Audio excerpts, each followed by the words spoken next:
je continue Peleoetz, Ot Aleph. Veine shne mine ahava, hen achat ahava mehamat atzmo, ki ten el libo, ki derech gever le'ehov et ish asher yireh hana'a mimenu, afilu hana mu'etet. C'est-à-dire, le Rav Peleoetz, il distingue deux catégories d'amour. L'une qui est, entre guillemets, relativement intéressée, disons, il dit, l'une d'elles, donc il va faire attention dans son cœur qu'il y a parfois un intérêt à tirer de quelque chose. Il chercherait un âme maintenant comme une personne qui pourrait lui faire un bien, qui pourrait l'enrichir, qui pourrait lui permettre de faire quelque chose, tu comprends? À philo un âme ou tête, même un petit intérêt qui est assez secondaire, mais il y a quelque chose à exploiter de cette personne. Le croix chacun, il met un âme rouba et à plus forte raison si c'est un intérêt qui est, euh, qui est significatif, qui est lourd, plus lourd. בכל שכן, אם נותן לו כל פרנסתו וידי מחסורו וגומל לעמו חסדים טובים, et à plus forte raison, si cette personne-là, elle peut lui donner toute sa parnassa, toute sa vie, tout ce qu'il a. Donc, évidemment qu'il va l'aimer, cette personne-là, tu comprends? À Moriomar, alors il se dira, Bama Shalem Le'i Shalazé, qu'est-ce que je vais bien lui payer à cette personne-là? Je lui dois tout. Asher Asa Imi Hased ou Matnat Hinam, qui m'a tout donné gratuitement, je lui dois rien. Elle me doit rien, je veux dire. Si je vivais 1000 ans, j'arriverais pas encore à le remercier assez.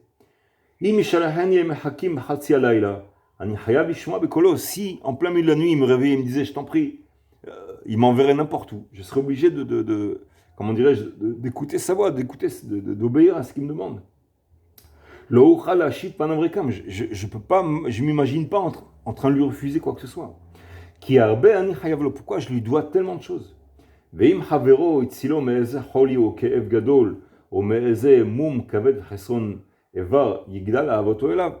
Si c'est une personne, par exemple un médecin ou quelqu'un qui a fait une certaine action, qui m'a sauvé d'une très mauvaise passe, ou qui m'a sauvé un membre, ou tu comprends, il a fait quelque chose qui m'a sauvé la vie, alors donc je vais me sentir lié à cette personne. Et s'il m'a sauvé la vie carrément, à ce moment-là, je vais l'aimer encore beaucoup plus. Et donc, selon l'importance de ce qui m'est arrivé en bien de cette personne-là, je vais l'aimer encore plus. Gavoa mal gavoa, de plus en plus élevé jusqu'à de très grande hauteur.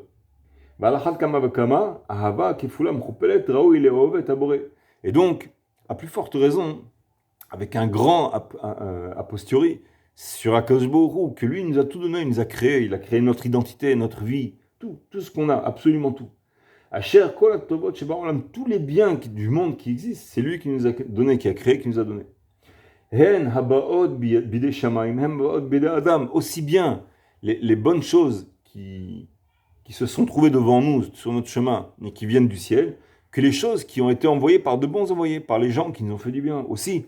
Ça compte comme si c'est Akadosh Baruch Hu qui nous a donné. Il nous a donné l'occasion, l'opportunité de tomber sur la bonne personne, les bons parents, les bons voisins, le bon directeur, enfin, tous les gens, les bons professeurs, les bons rabbins, tout ça. Kulam hemmenu, tout vient de Hashem Yitbarach. Ki hu anoten, comment? Non, Abraham, c'est bon. כי הוא הנותן בלב ברואיו להיטיב אלו עם אלו והרבה שטוחים למקום. Et donc c'est lui, Hashem Yitbarach, qui a donné, qui a fait tendre le cœur de ces gens-là envers nous pour que par eux on reçoive le bien, mais ce bien-là il vient d'Akadosh Baruch Hu. D'accord? Ve'im avru al rosho ra'ot rabot v'tzarot. Et si cette personne-là, la pauvre, elle a eu beaucoup de mauvaises passes, ve'nitzol même, il a été sauvé, il s'en est sorti de tout.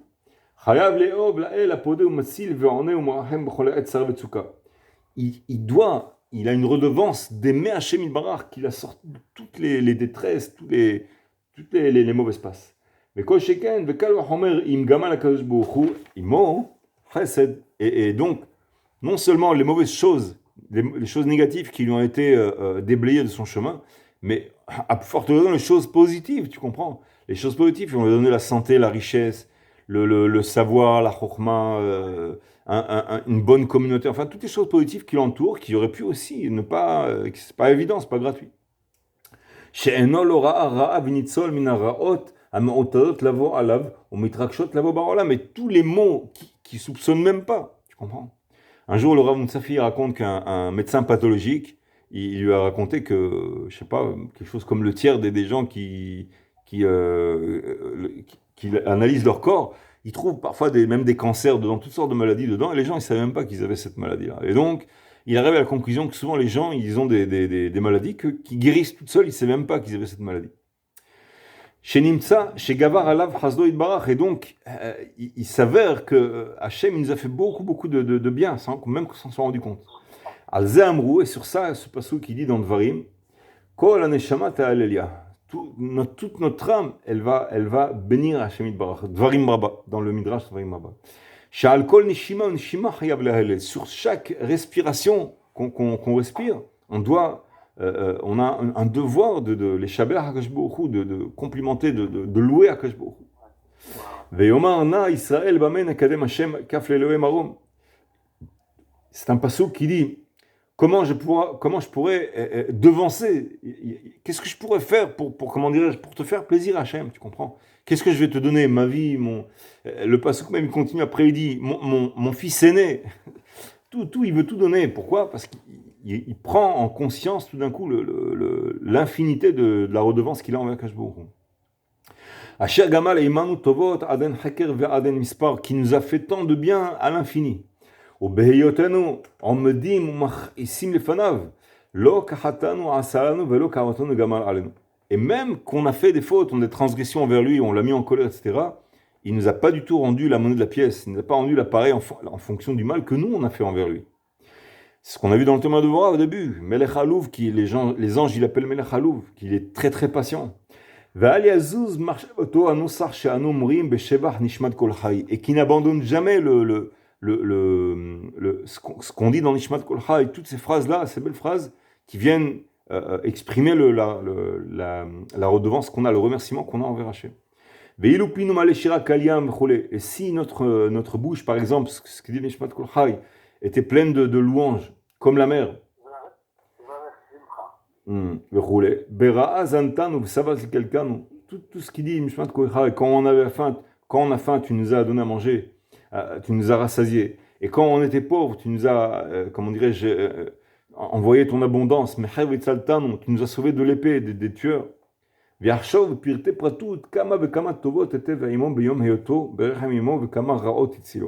il va essayer, donc, c'est une bonne chose, de s'imaginer, d'essayer de faire développer son imagination. Depuis qu'il est né, toutes les bonnes choses qu'il a réussi à bénéficier, Baruch Hashem, d'Akadosh Baruch Hu. Tu comprends? Faire l'inventaire, tu comprends? Il m'a fait grandir, il m'a fait ci, il m'a fait ça, j'ai été sauvé de ci, de ça. Une longue liste. Hen galuyot lo, tous les exils desquels il a été sauvé. Hen istarot lo, pardon, pas tous les exils, les choses qui étaient à découvert, c'est les choses auxquelles il s'est rendu compte, tu comprends? Hen istarot menon, et aussi bien les choses qui lui ont été cachées. C'est ce qu'on dit, c'est dans les psukim, il y a un midrash qui raconte dans le Halel Agadol, Hodou Lashem Kitov Kilom Hasdo, Hodou Leze Kilom Hasdo, le Ose Niflot Gedolot Levado Kilom Hasdo, qui nous fait beaucoup de chassadim, d'actes de miséricorde, Kilom Hasdo, Levado, lui tout seul. Pourquoi lui tout seul? Parce qu'on s'en est même pas rendu compte. Et le midrash parle de quand on est sorti du désert, il y avait des ennemis qui nous attendaient entre les montagnes, et Hachem, qu'est-ce qu'il a fait? Il a fait rapprocher les montagnes, et donc il les a écrasés en fait. Il les a écrasés et on s'en est rendu compte après comment? Parce qu'on a vu un fleuve de sang qui descendait. Et donc là, on s'est rendu compte qu'il y avait des cadavres écrasés entre les montagnes. Pourquoi? Parce qu'il voulait nous tuer. Donc, Osin Flot Gedolot Levado, il nous a fait des miracles de miséricorde. Levado, lui seul, il le savait. Non, on s'en était même pas rendu compte. Sauf après, on s'en est rendu compte. Al-Derer She'amru Benida, comme ils ont dit dans la Gemara Nida, la Met Aleph, Hamoud Aleph, Bepsikta Zutreta Hukat, En Baal Anes, Makir Beniso, celui qui a vécu un miracle, il n'est pas toujours bien placé pour reconnaître son miracle. En Shebao Ala Venitsol, quand il a été sauvé de quelque chose de grave. En Shayu, aussi bien cela que Shayu Montadot, Velo Bao Ala. Aussi bien que les choses auxquelles ils auraient pu lui arriver, mais que ça ne lui est pas arrivé. Quelqu'un qui a été tout d'un coup sauvé, on lui dit le bus que tu allais prendre, il a explosé après. Donc c'est pas qu'il a été sauvé d'un bus avec un terroriste, mais il y avait une éventualité qu'il puisse prendre ce bus, il l'a pas pris. Alakol chayav adam liten el libo veleov et abore ahava aza. Et donc, sur tous ces points-là, il doit orienter son cœur de manière à le pousser à aimer Hachem d'un amour très fervent, très fort, très positif. Tu ne comprends pas endormi, très fort. Et tout ce qu'on vient d'énumérer, c'est absolument rien devant la tova de l'âme. Hacheri tova gdola be'emetz. Tu es vraiment une grande tova, une grande miséricorde. Et sur ça, il va être heureux de son Créateur. Asher Bahar Bon Mikola Amim, qui nous a choisis d'entre tous les peuples, qui nous a fait le peuple, il nous a rendu le peuple élu. Natalanu Torat Emet, c'est-à-dire non seulement il nous a mis vivants, stam vivants, des gens en bonne santé, des gens, comment dire, avec une maison, avec une bonne parnassa. Ça, entre guillemets, il y a des goïms aussi qui ont ce même statut, c'est-à-dire c'est le dominateur commun, si tu veux. Non, il y a des choses qui sont bien plus importantes que ça. On a été élu, le peuple pour lequel le monde a été créé. Il nous a donné aussi le monde futur. Et il nous a sanctifié par ses mitzvot. Nous a sanctifié aussi. Ça veut dire, le Tanya, il explique, Kideshanu, ça veut dire qu'il nous a sanctifié comme un homme, il sanctifie sa femme. Donc il nous a rendu le peuple élu unique, qui est uniquement réservé à Hashem Yitbarach. Kideshanu, comme Kiddushin, tu comprends? Au Bahar Banu le Shareto ou le Varech Bishmo. Et il nous a sanctifié, choisi à nous. Pourquoi? Pour qu'on le serve et aussi qu'on ait le privilège immense de pouvoir le bénir. Il y a une belle histoire. Je ne sais pas si le Rav Ariel Levin ou un grand Rav qui allait voir de temps en temps une femme qui était à l'hôpital et qui avait des problèmes terribles de digestion. Et la pauvre, elle était toujours, comment dirais-je, entre toutes sortes de couches, enfin, toujours sale, la pauvre. Et donc, il y avait beaucoup de femmes, sages-femmes qui venaient, des infirmières qui allaient sans arrêt. Et toute la semaine, elle était en fait sale, la pauvre, parce qu'elle ne pouvait pas retenir son système digestif. Et elle raconte que quand le Rav il venait le voir de temps en temps, un jour, elle lui a dit, cette femme-là, elle lui a dit au Rav, il a dit, le Rav lui-même, il était désespéré, il lui dit, mais comment tu as tellement envie de vivre, tu es tellement joyeux comme ça. Il était vraiment bouche bée de voir, étonné de voir que la femme, elle avait comment dirais-je, un tel espoir, il savait qu'elle n'avait aucun espoir. La femme, elle lui a donné une grande leçon morale. Elle lui dit, tu sais, une fois par semaine, peut-être avant Shabbat ou à un certain moment, les infirmières ils viennent et elles le lavent à fond. Elle lave à fond, cette femme. Et elle dit, pendant ces quelques minutes-là où elle est lavée à fond, elle prend un fruit ou quelque chose d'odorant et elle fait une bracha, elle bénit Akadosh Baruch Hu sur ce fruit, l'odeur du fruit, quelque chose. Et elle dit, pour ce moment-là, unique de la semaine, où j'ai le privilège énorme de bénir Akadosh Baruch Hu, ça vaut le coup 1000 fois de vivre et de souffrir tout ce que je souffre pendant toute la semaine. Elle fait comme ça. Le Rav, il a entendu ça. Il lui dit, mais tu te rends compte, on est obligé de faire 100 brachot par jour. Et on dit, hey, tu as pas fait, bon, ça fait rien, on fera demain, tu comprends? Et elle, pour une seule bracha, toute la semaine, elle attend, comprends? Et toute la semaine, elle est la pauvre, elle n'a pas le droit de faire la bracha parce qu'elle est sale et tout ça. Et là, donc, il a réalisé en fait qu'on a un privilège énorme. Aussi, d'un autre côté, c'est qu'il y a des malachim, des anges. Il y a certains anges, racontent les sages, qu'ils ont une occasion unique de toute leur vie de bénir Akadosh Baruch Hu. C'est tout. Ils attendent uniquement cette occasion-là, une fois dans toute leur existence. Et nous, on doit faire 100 fois par jour, tu comprends? Ah là là, 100 fois par jour, c'est dur, comment on va faire, tu comprends? Donc, on a un énorme privilège. On est au-dessus des anges, au-dessus de beaucoup de choses. Asher be'emtsaout devarim elu nizke v'nichem nirash tova v'cha l'chai olam haba. Et en plus, avec tous ces privilèges-là, non seulement on a ce privilège, mais on va recevoir une récompense d'avoir pu bénir Akadosh Baruch Hu. Comme si on avait, nous, subi une faveur. En fait, c'est nous. Nous, on a subi une faveur, non pas le contraire, tu comprends? Asher hi tova gadola. C'est un bien immense. Ad shamru be'avod, dans les Pirkei Avot de Maxime des Pères, 4e chapitre, Yuzaï. Yafa asher ahad shel kol ha'torah ba'olam haba, mikol haya olam hazeh. Que le monde futur, un seul moment, le monde futur est beaucoup plus délicieux que toute la vie dans ce monde-là. Et tout ça, c'est une pensée qu'il aura dans le cadre des pensées où il cherche une récompense. C'est-à-dire, c'est une allusion que c'est un degré légèrement inférieur. Tu ne comprends pas? Le degré vraiment extra-supérieur où il ne sert pas Hachem pour recevoir une récompense. Mais là, même si on suppose qu'on sert Hachem pour recevoir une récompense, c'est énorme, on va voir le monde futur, tu comprends? Et pour avoir eu le privilège de bénir Hachem, en plus on va être récompensé. Ce sont des pensées qui réveillent en nous une grande reconnaissance. אבל כאשר יגיע למדרגת היות כעבדים המשמשים את הרב שלא על מנת לקבל פרס. Mais quand il arrivera au degré de celui qui sert Hachem, pas pour une récompense, mais pour ne pas recevoir une récompense, אז ישמח יותר ויותר על אשר זכה להיות עבד למלך רם ונישא. C'est là qu'il accédera à une joie encore beaucoup plus noble et plus élevée de celui qui fait son service divin, pas pour recevoir une récompense, c'est-à-dire un service pur, totalement pur. Ayom Venora, c'est terrible, très élevé et terrible. Ratsa Akash Baruch Hu lizakot et Israël, lefichach yirba alem Torah mitzvot.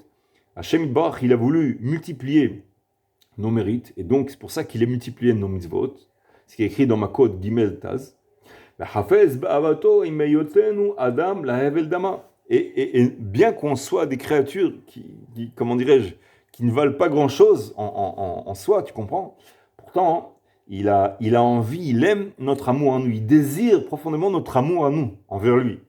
Zotova gdola Hashem kamo la asher amik la hashem gdola taboré. Si tu veux, c'est comme si Hachem il s'abaissait à un niveau tellement bas envers nous pour qu'il ait envie terriblement de savoir que nous, on ressent de l'amour pour lui. Tu comprends? Donc, on arrive à un degré de privilège assez étrange, difficile à réaliser. C'est pas du fait qu'on va avoir une récompense, du fait que Hachem, il recherche notre lien, le lien avec qui? Avec nous, tu comprends?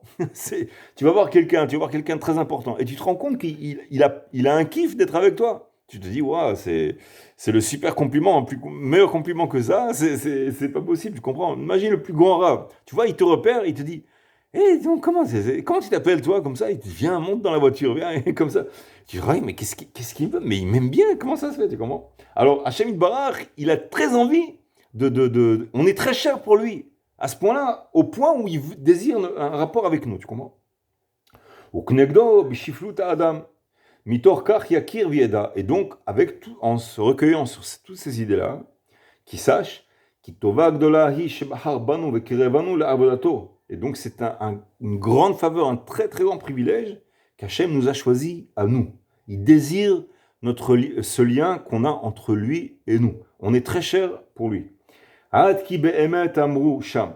Yafa sha'achat shel Torah ma'asim tovin ba'olam hazeh mikol chayei ha'olam haba. Et donc, quand on se rend compte que dans ce monde-là, on a le privilège d'être désiré par Hachem dans le lien relationnel. Hachem, il désire une relation qu'on exprime, une relation entre lui et nous.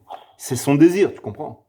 Donc, à partir de ce moment-là, c'est ce que dit la suite de la Mishnah, elle dit un peu quelque chose qui semble inverse.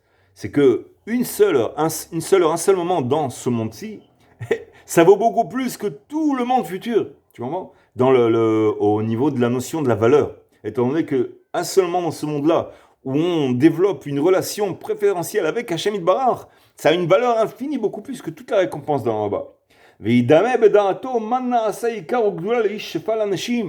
donc, qui se représente, qui s'imagine en lui, à quel point on est cher. Oui, oui, je t'entends.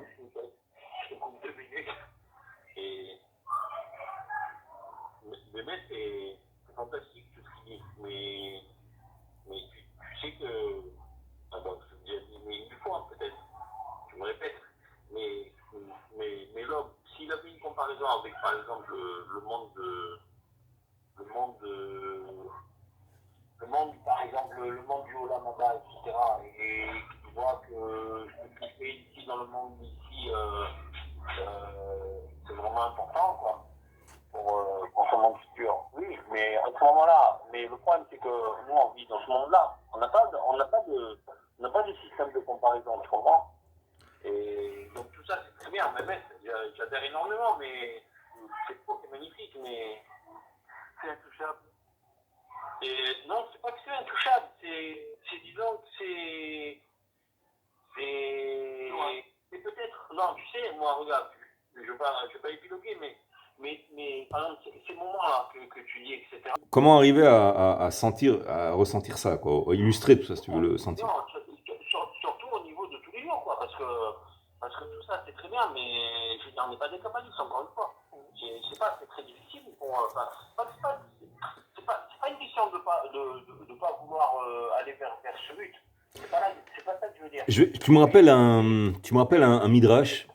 Non, c'est pratiquement au niveau du malheur, quoi, ce qu'il dit. Non, tu me rappelles un midrash. Il y a un beau midrash, j'ai entendu du Rav Israël Lugassi, et je crois qu'il répond à ce que tu dis, B'ezrat Hashem. Il dit comme ça. Il y avait un roi qui se promenait dans une forêt. Tu entends, Yaakov? Il y avait un roi qui se promenait dans une forêt, avec tout son armada, ses gardes. Il se promenait. Et tout d'un coup, il entend au loin une voix d'une jeune fille qui crie au secours, enfin une voix de plainte comme ça. C'est quelque chose d'étrange. Alors tout de suite, il ordonne, il dit rapprochez-vous de cette voix. Il voit des Shabbaïm. Des Shabbaïm, ce sont comme des vendeurs d'esclaves, disons. Tu comprends? Et il voit une jeune fille là-bas dans leur charrette, debout, comme ça, attachée. Et il sent que c'est une jeune fille qui a été soit volée, soit, enfin, par erreur, si tu veux. C'est pas quelque chose de normal. C'est pas quelqu'un qui est habitué dans ce stade-là. C'est comme si elle venait d'être enlevée de sa famille, quelque chose comme ça. Alors, il se dit, comment je vais faire? Il s'approche d'eux et il dit, qui est cette jeune fille? C'est une esclave. Alors, il lui dit, écoutez, je veux la libérer maintenant. Il dit, non, c'est pas comme si, c'est pas comme ça. À la fin, soit par force, soit il les paye.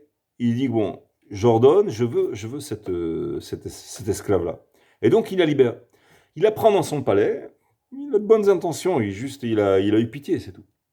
Et il la laisse. Il ordonne qu'on lui donne des habits, qu'on la laisse son poney se nettoyer, se rassasier, se soigner, etc. Après un jour ou deux, il demande juste à la voir. Alors la femme, elle vient, elle lui dit, je vous remercie beaucoup comme ça. Après, il dit, non, il n'y a pas de quoi, ça me fait plaisir que vous vous sentez bien, etc. Et après, tout d'un coup, comment dire, un jour après, il dit, bon, j'aimerais bien voir cette jeune fille-là. Et la jeune fille, elle arrive, et elle se tait complètement. Il lui dit, mais d'où vous venez? Comment vous êtes arrivé à ça? Et elle se tait. Alors, elle se tait. Lui, il essaie de dire, bon, comment dirais-je, n'ayez pas peur, n'ayez crainte. Je cherche votre bien, je cherche à vous ramener chez vous, quoi. Mais qui êtes-vous? Ça l'intrigue, tu comprends, cette histoire-là? Et elle se tait complètement. Elle se tait sans arrêt. Elle ne veut plus répondre à aucune question. Le roi, il dit, bon, il réfléchit. Il dit, je sais ce que je vais faire. Il lui dit, écoute, et il est écouté. Si vous ne me répondez pas aux questions, moi, je peux reprendre contact avec les vendeurs d'esclaves et je peux vous rendre aux vendeurs d'esclaves. Il fait comme ça. Il ne veut pas le faire vraiment, mais il lui fait ça pour lui faire un électrochoc, tu comprends? Elle lui dit, non, surtout pas, comme ça. Bon, elle a dit, juste je veux savoir d'où vous venez. Elle commence à répondre. Alors le Midrash, il est un peu, comment dirais-je, c'est comme ça qu'il se termine le Midrash. Le Rav Lugassi, il explique le Midrash, il dit, qu'est-ce qui s'est passé là? Qu'est-ce qui s'est passé? Il dit tout simplement, le roi, il était psychologue. Il a compris ce qui s'est passé dans la tête de la jeune captive. Il s'est dit, écoute, je suis un roi. Elle me voit tout d'un coup débarquer comme ça. Au début, elle était contente, mais après, elle s'est dit, mais je viens d'être vendu en esclave. Et lui, c'est un grand roi avec plein de serviteurs, tout ça. Bon, on n'a rien à voir. C'est-à-dire, j'ai du mal à croire qu'il ait réellement envie de savoir. Il veut juste small talk, on appelle ça. Juste dire quelques mots pour un peu se la jouer comme ça. Mais en fait, on n'a rien à voir. Lui, il me considère comme un rien, un esclave de rien du tout, tu comprends?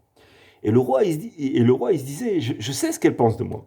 En réalité, c'est pas vrai. J'ai senti que c'est une femme d'une famille propre, noble et tout. Et j'étais choqué de voir comment dire, ce quiproquo là. Comment elle s'est retrouvée dans un paradoxe, pas une telle contradiction. Alors, je voulais savoir vraiment. Et elle a cru que pour moi, c'était un rien, une poussière, tu comprends, une poussière humaine. Et c'est pas vrai. Alors, qu'est-ce que j'ai fait? Le roi, il dit, je lui ai fait un électrochoc. Je lui ai dit, bon, pour la réveiller, pour comprendre que vraiment elle n'a pas le choix, je lui ai dit, c'est soit la captivité à nouveau, soit elle me parle. À ce moment-là, elle va s'habituer petit à petit à entendre ma voix, elle va comprendre que bon, je suis un être humain à peu près, pas tout à fait, mais enfin presque comme tout le monde, et donc on va pouvoir parler, je vais savoir d'où elle vient, je vais la ramener à ses parents, et voilà, tout va rentrer dans l'ordre, tu comprends? Ça, c'est le Midrash, la parabole.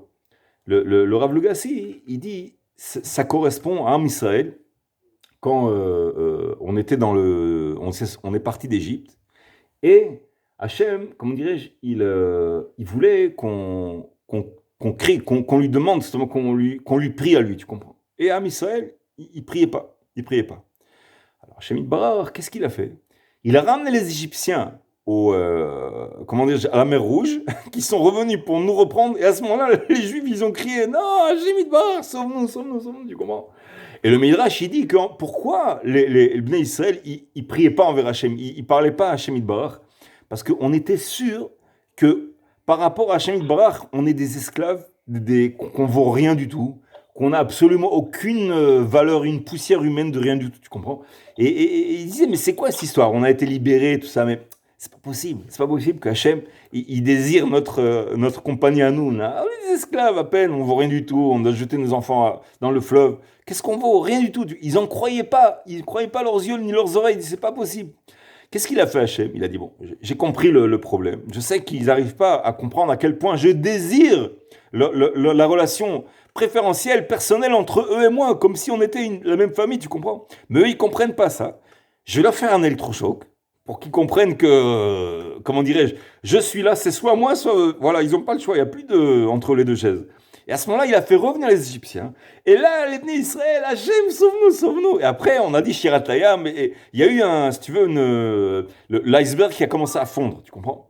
Pourquoi? Parce que nous, on a du mal en fait à réaliser que qu'est-ce qu'il veut Hachem. C'est très dur pour nous de réaliser ça, mais il y a un grand Yetzer Hara sur ça, un grand mauvais penchant qui se dresse comme un filtre, comme un écran, tu comprends, qui empêche et qui fait que nous, on a du mal, par exemple, je sais pas moi, disons, toi ou moi, ou je vais aller m'acheter une paire de chaussures ou une nouvelle kippa, une nouvelle chemise, tu comprends? Alors, je vais aller m'acheter une chemise, je vais rentrer dans un magasin où ils les vendent à, je sais pas moi, 20 shekels ou un paquet de 5 chemises à 100 shekels, j'en sais rien. Et je me dis, bon, est-ce que Hachem, c'est, comment dirais-je, Erpatlo, ça lui fait quelque chose, je vais aller acheter une chemise, je veux qu'il aille avec moi faire les courses, tu comprends, avec Hachem. C'est-à-dire, pendant la course, je parle avec Hachem. Ah, comment dirais-je, c'est bien que tu m'accompagnes, je suis content que tu m'accompagnes, je veux m'acheter une chemise, fais que ce soit une bonne chemise, une belle chemise, ça me vient, tu comprends? Pas pour que ce soit une belle chemise, pour qu'il soit avec moi, que je sois avec lui, tu comprends? Est-ce que j'arrive à réaliser que Hachem, on est vraiment cher à ses yeux, important dans le sens, pas qu'on est important, qu'on est une cagnotte ou quelque chose qui vaut beaucoup, non, il veut une relation avec nous.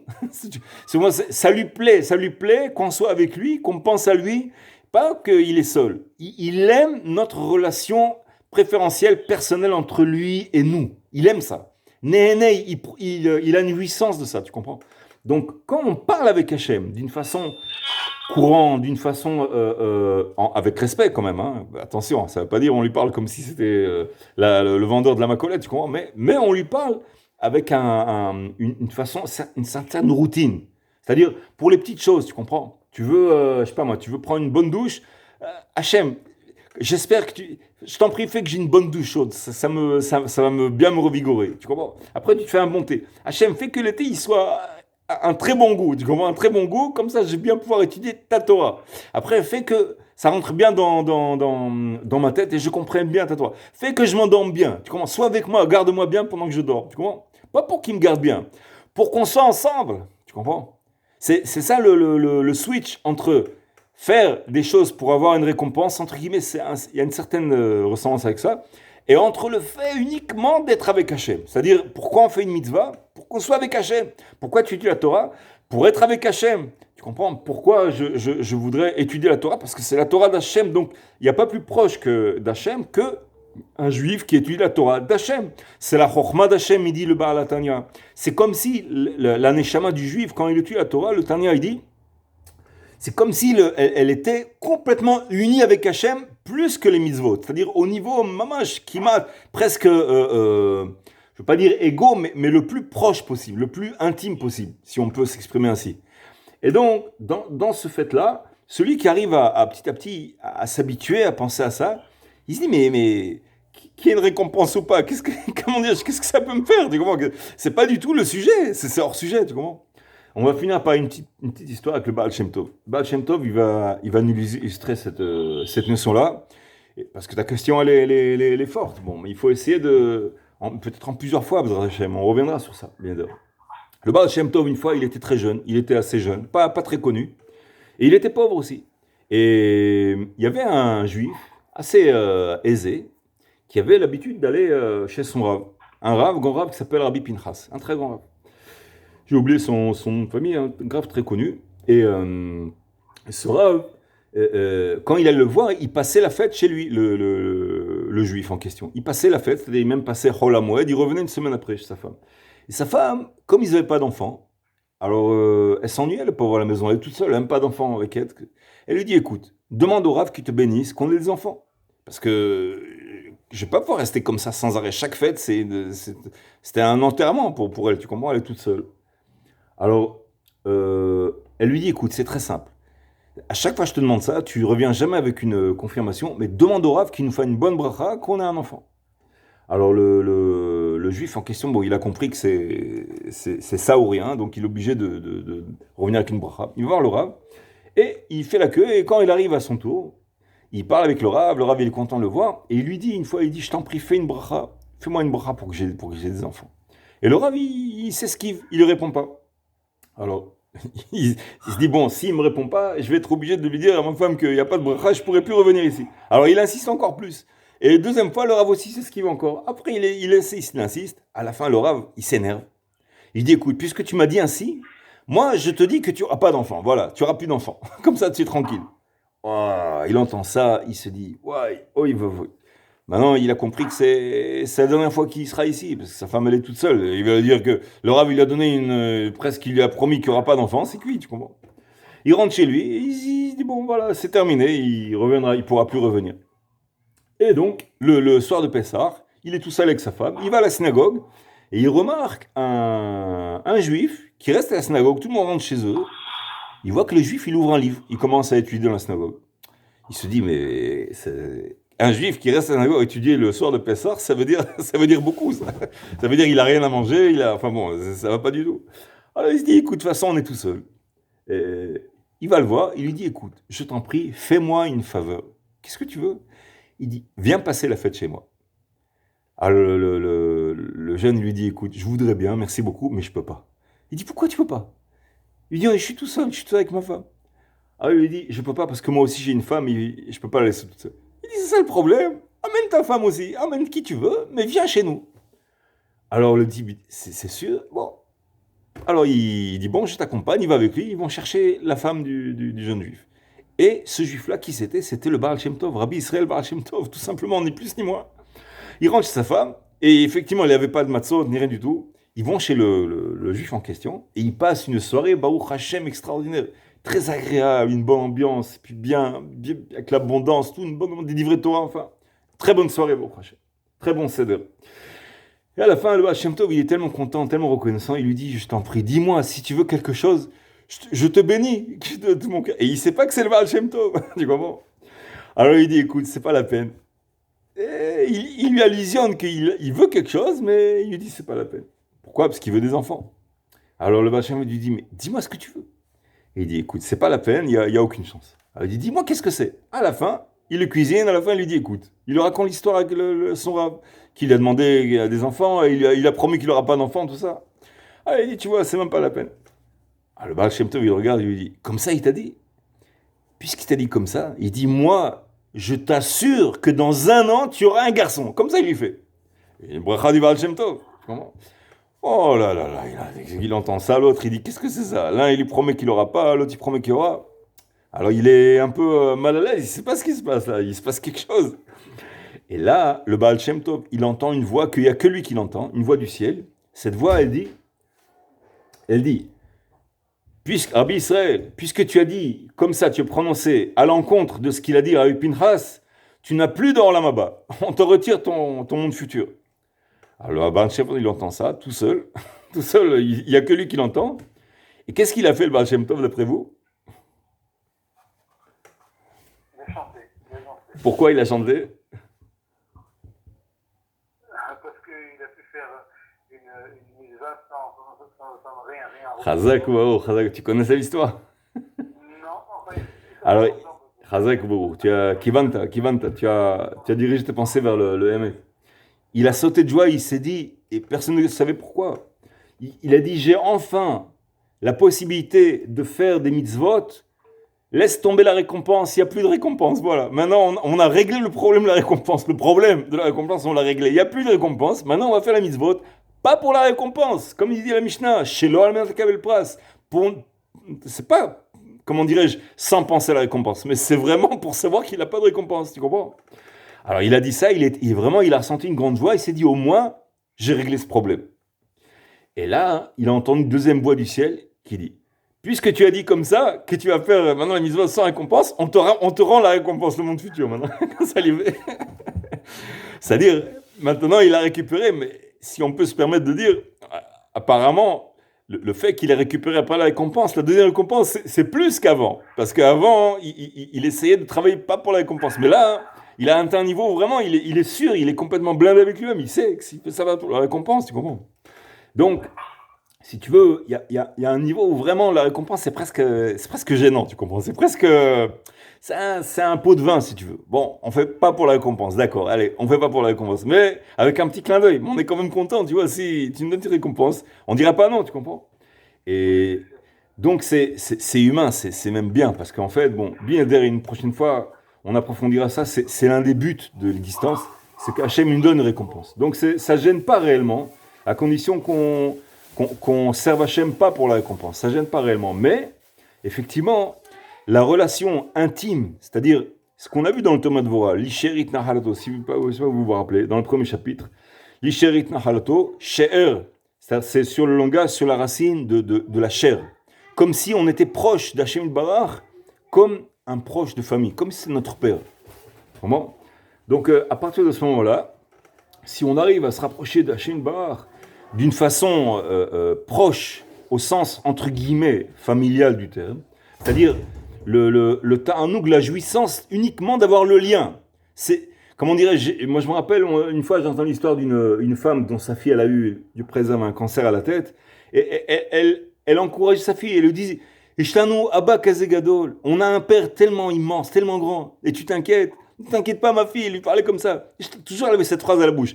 Et on a un père tellement illustre, tellement grand, ne t'inquiète pas, comme ça il lui parlait. C'est-à-dire, le fait d'appartenir à cette famille de Hachem, tu comprends? D'être lié à Hachem, que Hachem il désire notre présence, il désire un lien avec nous. Monte avec moi dans la voiture, raconte-moi ce que tu veux, mais pourvu que tu arrêtes pas de parler, tu comprends? Où tu vas trouver des gens comme ça? Tu rencontres quelqu'un, tu lui lâches pas la grappe pendant 2 minutes, il te dit bon d'accord, allez continue, comment dirais-je, continue ton chemin, tu comprends?